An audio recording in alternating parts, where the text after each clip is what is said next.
Hello and welcome to another episode of Your Retirement Planning Simplified. I am Joe Curry, along with my co-host, as always, Lindsay Wilson. How are you, Lindsay? I'm great, Joe. How are you? I'm good.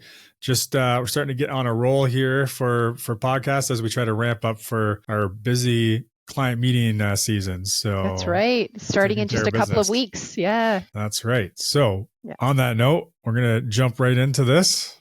Yeah. So today we wanted to talk about 7 actions to take in the 5 years leading up to retirement. So one of the first 7 actions is to get clear on your retirement goals and cash flow requirements. Could you tell us a little bit more about that? Yeah, sure. So it's a lot easier to be prepared for retirement when we get there if we've taken the time to understand what we're actually going to need from a cash flow perspective and from our other spending goals when we get to retirement. And then ideally, if this is 5 years out, we can start thinking about, where are we today and what's that gap? So whether you're doing this on your own, or you're doing it with an advisor, you figure out what that gap is. So you need to or so you can understand, how much should I be putting away? How should we be investing our money? Thinking about, is our spending going to change? We've talked a lot about cash flow in the past, probably talk about that today. But if we don't know where we're at, and this is what we see quite often, is people call us up. I want to retire in a few months, Joe. Can you help us? And we can do it. We still do the planning, but you're kind of, if you want to retire 3 months from now or tomorrow, there's not much we can do as far as you need to adjust. Like you should save more, or spend less, whatever it is. So we're kind of here. So your options are spend less or work longer if you haven't saved enough, right? So at least if you know that 5 years out, you have the opportunity to start increasing your savings as an example, right? Or coming up with some alternative plans.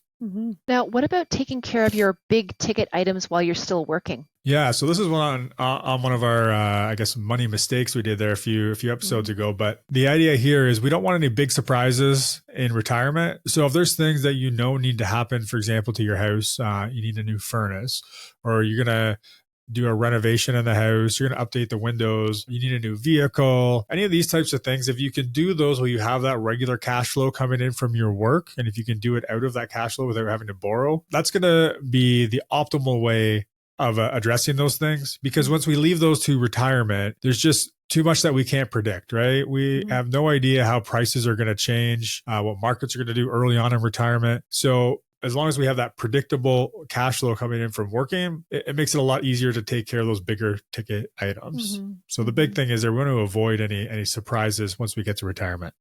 Now, how about creating your vision for retirement and a shared vision for retirement if you have a partner? Yeah, so that's great. So this is something, again, one of those non-money things, but we don't want to just think about our cash flow goals. We want to think about, what does retirement look like? How are we going to spend our time? We want to do that from, I think you said, a shared vision. If you have a partner, so that maybe you could start putting things into place, right? Now, there's a few things here. So one is maybe start putting things into place. So if you're thinking about starting different hobbies or joining different clubs, maybe you can be testing the waters on some different ideas you have there, so that once you get to retirement, you already have something to be getting you out of bed in the morning, for example. Otherwise, this shared vision is also going to help you refine your goals around cash flow or spending, right? Because if you really take the time to think about this and get serious about that vision piece, there might be things that come up there that you're not really spending money on right now, you hadn't thought about, right? And so that could change what your goals are or your cash flow requirements when you get to retirement. So you don't want to just look at basing your goals off of your cash flow today, because there might be other things you need to plan for, and that vision piece is going to be really important. And it's also, again, we talked about this last episode, we want to make sure once we get to retirement, we don't have this kind of lack of purpose, right? And there's going to be that honeymoon phase, so to speak, but we're not going to have we're not going to have work to get us out of bed in the morning. We're not going to have work to get us that social engagement. So all those other pieces that kind of go away with work, if we have that vision ahead of time, it's going to be less of a shock to the system when we get to retirement. Mhm. Now, we're going to switch tracks a bit and speak about understanding your future income sources and determining if there's anything you can do today to maximize income and minimize taxes once you reach retirement. Yeah, exactly. So, like I said about the planning ahead, it's the same thing. Sometimes when someone gets to retirement, there's some things that, had they started this planning a little bit earlier, they could have pivoted or put some strategies in place that would help enhance their spending once they get to retirement. So some examples are, maybe one spouse has most of the retirement savings in their RSP, and the other spouse is not going to have a lot of income when they get to retirement. And if you're not 65, you can't pension split. You can't split income, pension income. So again, so if you have an RRSP, so you've been saving to this RSP for 30 years, you have a large lump sum in there. When you go to take money out of that, you probably will turn that into a RIF. When money's coming out of the RIF, it could come out like your regular paycheck. And that would be considered pension income that you could split with your spouse if they have a lower income, but only after age 65. Ahead of age 65, though, we could have something in place like a spousal RSP where the high income earner is still getting a deduction from their income when they're making their RSP savings, but they're putting it into their spouse's name in a spousal RSP. So what that allows us to do is split income before that age 65. Okay, so that's one example from a tax standpoint. Additionally, we might think about maybe you're going to retire around 65 and you just think you're going to go ahead and take your CPP at age 60, right? We've talked a lot about the value of delaying CPP. So again, if we're starting the planning process, this is something where we don't make unintentional decision about CPP. We're making a decision based on what your retirement plan suggests is going to be optimal for you. And business owners, this is a really big one for business owners. If you decide, within a year that you want to sell your business, I mean, you're probably leaving a lot of money on the table. If you could even sell your business, right? There's so many things that need to be addressed to maximize value in your business. That just, it can't be done in a really short time period, right? You ideally need a few years to go through a proper value building process and put in place a proper exit plan. So again, things that we want to be looking at ahead of time. So for the business owner, we can maximize the value of their business, which is going to, in most cases, create that nest egg for them, the majority of their nest egg, to allow them to live their best retirement life.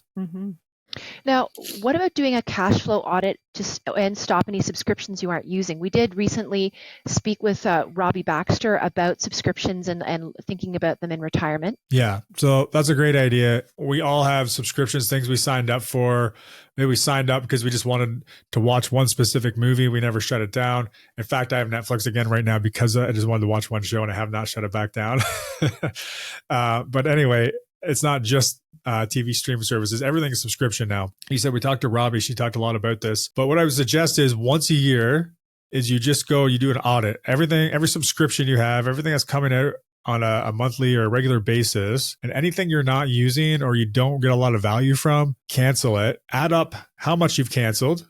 So, if there was $180 per month of subscriptions that you stopped, before you go spend that money somewhere else, just call up your advisor. If you're doing it online, just increase the amount you're putting away into your retirement savings by $180 every month, or whatever that number is for you, right? So it's found money. You were getting no value out of it anyway. You're basically giving it away. So why not pay yourself with that money? Yeah.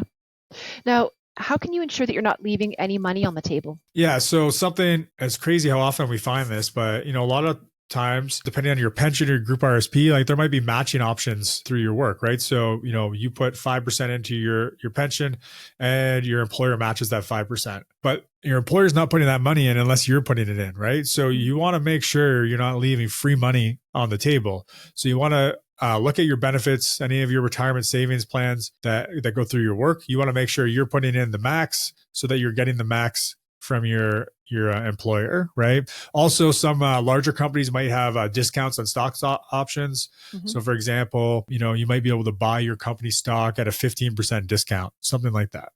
So we're obviously, as we've talked about on the show in the past, we're big proponents of diversification, but if you can get in there and get a discount, you're still able to sell that stock, right? So, and even if you have to pay a little bit of tax on it, it was still free money. So you want to take those options where you can get someone else to help fund your investments. And finally, how do we get clear on our target retirement portfolio and start shifting in that direction now? Sure, yeah, it's another really good point. Again, if we start planning for retirement, the year we want to retire, within a year, who knows what's happened in the market the last few years, but we can't control what's happened. Right. And we can never control the market, but we can always control your portfolio. And so when you're saving and accumulating that nest egg so that one day you can retire and live off of your investments, at least a portion of your income will come from your investments, you can probably take some more volatility, more ups and downs in the market.